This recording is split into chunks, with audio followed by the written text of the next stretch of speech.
Now at 5, the governor and his Democratic opponent clash in Uvalde as the state struggles with how to respond to the horrific school shooting. Tonight, what we're learning about the 21 lives lost and the calls for change. Plus, a Uvalde native now in Southeast Texas shocked and in disbelief. His reaction to that school tragedy. And schools stepping up security. The message tonight from educators, what they're asking of all of us. 12 News at 5 starts now.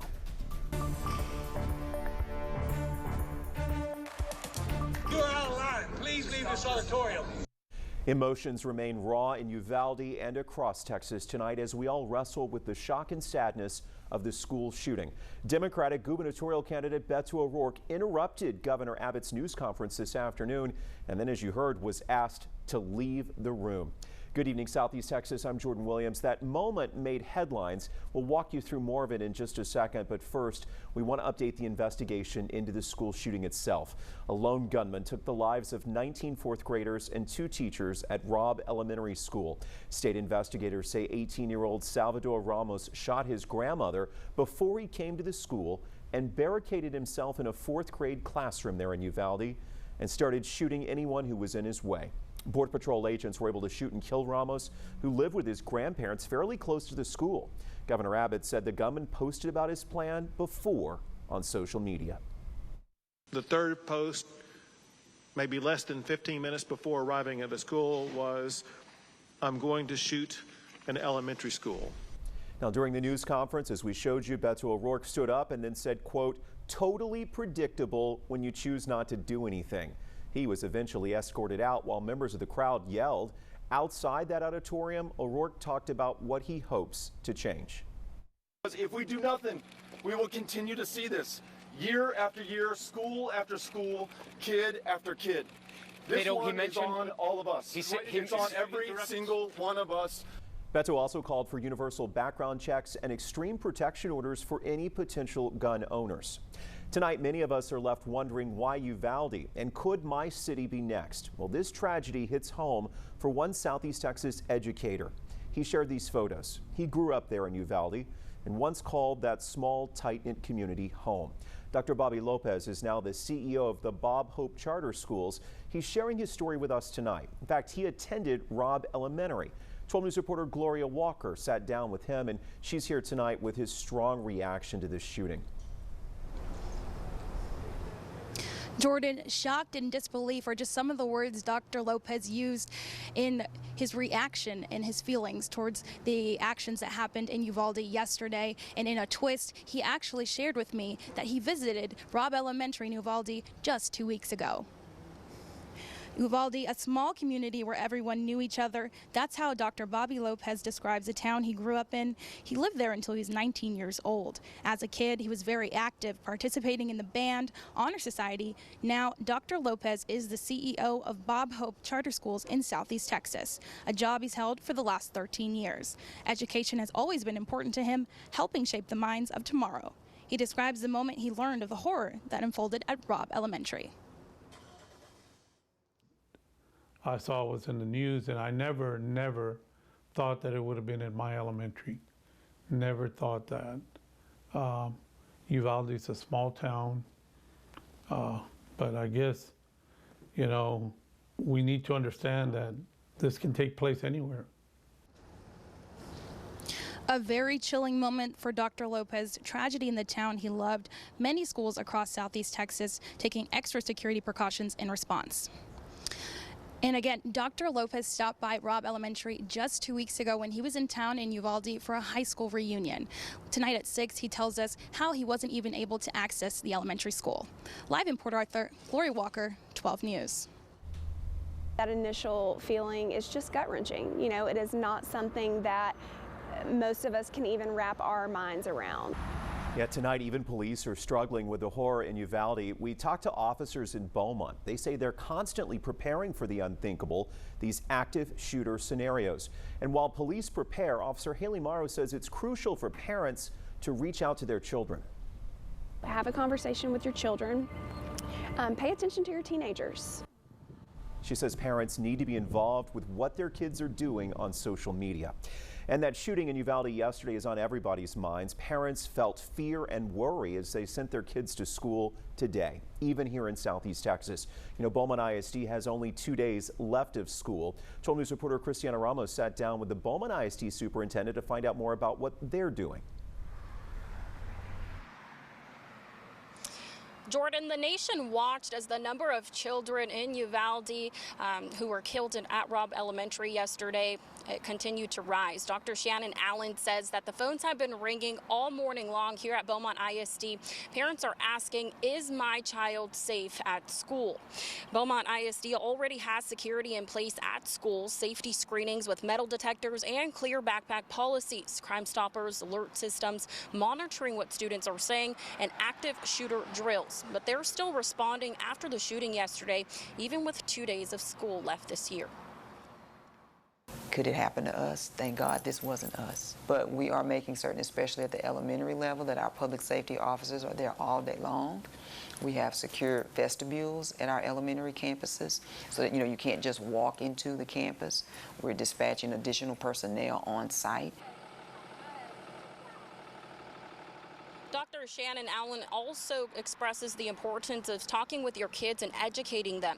The school sent out an email to parents this morning with tips on how to start that conversation and have offered counseling services to faculty and students who need it. Back out here live, as many of you hold your children closer to you today at 6, we talk more to Beaumont ISD and to parents here in Southeast Texas who've lost their children to gun violence. In Beaumont, Christiana Ramos, 12 News. All right, Christiana, we will continue our coverage from Uvalde in just a couple of moments with a look at the victims. You can also head to our 12 News Now app right now for extensive continuing coverage. I want to take a quick break and check in with the storm trackers tonight.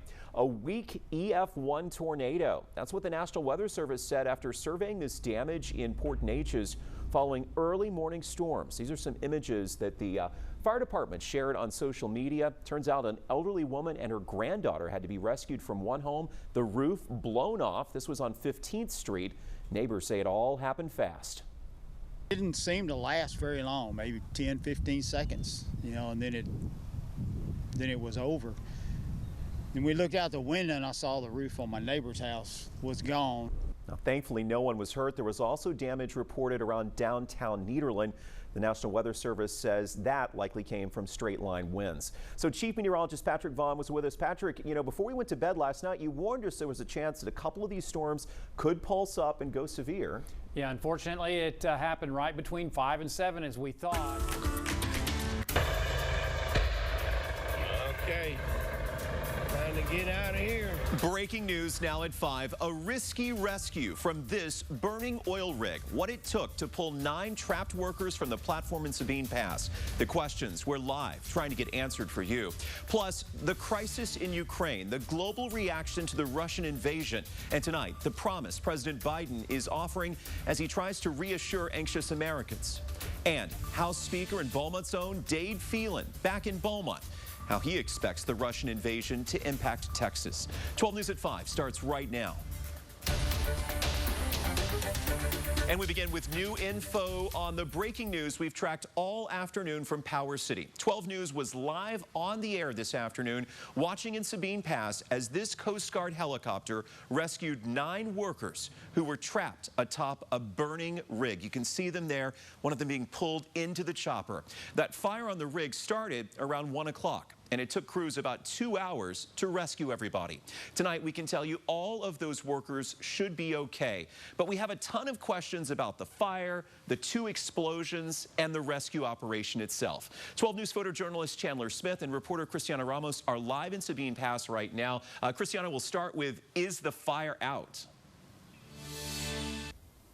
So as you can see behind me, that's the oil rig that was on fire. Right now, it is pretty much out. It's still smoking, so it's not as hot as it was earlier. Of course, the Port Arthur Fire Department, they're going to be monitoring it the next couple of days because they have to go up there. They have to investigate it. That's what PIO tells me.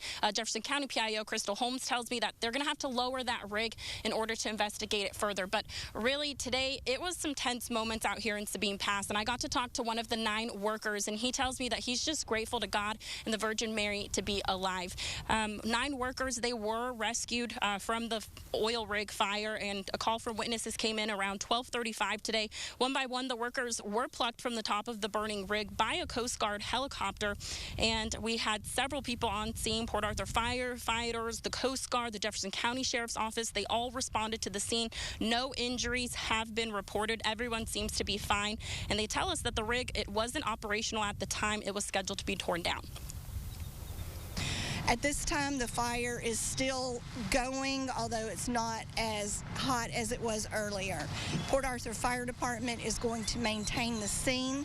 This could be a multi-day incident. Investigators do know who the owner of the rig is, but they are not releasing the name at this time, and it's still unknown what led to the fire. We're going to continue to keep you updated on air and online as soon as we learn more. Christiana Ramos, 12 News. Thank you, Christiana, and stay with 12 News on air and online as we follow the investigation into the explosion and fire on that oil rig in Sabine Pass.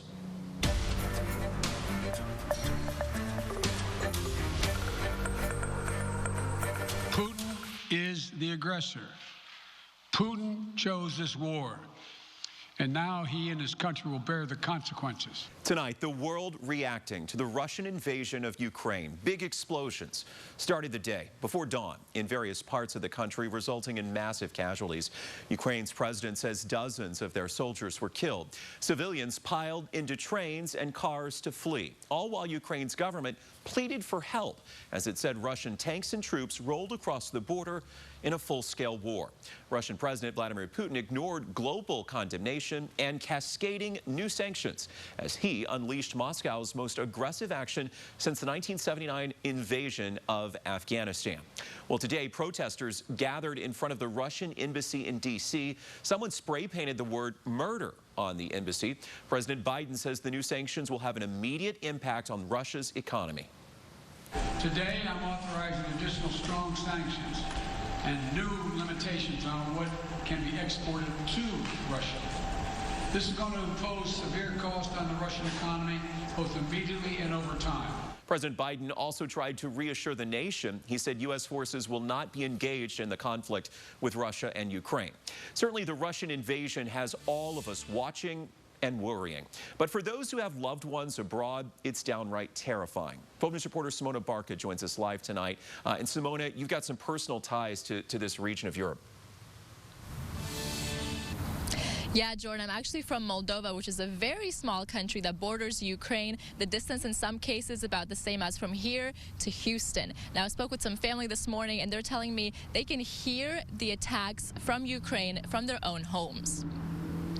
The attacks in Ukraine began around 5 a.m. local time this morning, with Russian forces attacking Ukraine's main cities and military bases, and the attacks are still ongoing. On the ground, people are lining up outside banks, grocery stores, gas stations, hoping to stock up and even leave the country for those who have that opportunity. I also spoke with Uliana Trulowski, a Southeast Texan with roots and family and friends still in Ukraine. She says even in parts of the country that are quiet right now, people are still preparing for the worst. My cousin, who I spoke to, she was saying she lives in Lviv, and she said everything is quiet right now in the city, but huge lines at the ATMs. Everybody's trying to take their money out. Everyone's trying to buy gas. Everyone's buying food, stockpiling food, kind of like we do here for a hurricane or something. After 30 years of independence, Uliana says Ukrainians are not ready to give in to Russian control. She says there's a feeling of defiance, and Ukrainians are willing and ready to fight for their country. Coming up at 6, we'll hear from more people on the ground, what they're seeing, what they're hearing, and how they're preparing for the days to come. I'm live in Beaumont. Simona Barca, 12 News. All right, Simona, here at home tonight, another gray day as we look live at the Roofing 911 Skycam, brought to you by the Exceptional Emergency Center. Not much rain this afternoon, but certainly looks like it could rain. Chief Meteorologist Patrick Vaughn in the Storm Tracker Center for us. Patrick, what are you expecting here for the kickoff of Mardi Gras? Well, right now it looks pretty good, but later on this evening, showers are expected to increase across the area. We've waited 2 years for Mardi Gras to be back in Beaumont. The 4 days of fun begins right now downtown. And we sent our fun man, 12 News Sports Director Ashley Elam, live to downtown Beaumont. So I hear there's something about a chicken that's about to happen. Yeah, I mean, laissez le bon temps rouler. Mardi Gras season is here. We're about to kick this thing off. It's the chicken toss. We're going to have a real chicken, not that chicken, coming at you later on as we get this thing started. It's known as the Coureur de Mardi Gras, the chicken toss, the gumbo run, the Fat Tuesday run, whatever we do, whatever you want to call it. But that's what we do here in Southeast Texas. We don't wait till Fat Tuesday. No, we open up Mardi Gras with the chicken toss. Later on, Mayor Mouton is going to toss a chicken, a live chicken, and they're going to be chasing it down the road. And you're asking yourself, if you're not Cajun at least, why do they do this, Ashley? Well, because in old Cajun communities, like where my family was from, you would go door to door collecting all the ingredients for a big gumbo, and you would celebrate the Mardi Gras together like a big family. And that's what we are here in Southeast Texas, a big family. We cannot wait to get this thing started. It's going to be a little bit longer, though. I can tell you the chicken is not ready to be tossed. So we're going to get video of that. We're going to show it to you later on tonight. But we cannot wait to get this thing started. As I said earlier, laissez le bon temps rouler. Let the good times roll. Live from Mardi Gras in downtown Beaumont, I'm Ashley Elam for 12 News. Thank you, sir. Ashley, having fun. Go get some food. What are you, in front of the corn dogs now? He may not hear me. I mean, we're conveniently close to the corn dogs. Yes, we are. We are conveniently close to the corn dogs right now. Where's the chicken? I mean, I don't know. It's like right there. But it's right where's there. the chicken? The chicken is... Can we see? The chicken is on our floats. Can we look back through the chicken? You're going to have to... I don't know. Let's see if we can see it down in the... Let's see. No. The chicken is outside. It's outside right there. Here we go. Look. We got a visual. There it is. There's the chickens. Okay, so they have, we can confirm live, they have not been released, but Ashley's going to capture this for us, and we will check back in a bit. Ashley live along with Sapphire Cervantes, downtown Beaumont. Guys, thank you for the update there. Right now, we got to talk about how you can get in on the action. And if you want more information, the complete weekend schedule, simply text the word BEADS to 409-838-1212, and we'll send you the full weekend schedule. Also happening around town today, the Greater Beaumont Chamber of Commerce held its annual legislative luncheon at the Holiday Inn and Suites, and House of Representative Speaker Dade Phelan was the keynote speaker. He talked about several of his campaign issues, from tuition rates at universities to prison reform. We also got a chance to visit with Speaker Phelan to see how he feels and get his reaction to what's going on in Ukraine. The global market and the disruptions of the oil and gas industry, which is a big player here in Southeast Texas, obviously. But to me, yeah, it's just one more thing that can drive up inflation and the cost of doing business and the cost of goods. We're already seeing rapid inflation here in Texas. It's probably not going away anytime soon. Speaker Phelan was the only representative able to make that luncheon today. Coming up here at 5, from the stock market to oil prices, more on the attacks in Ukraine, how they're already impacting our economy, and fighting foreclosure. If you're behind on house payments, we'll tell you about a program that could help you stay in your home.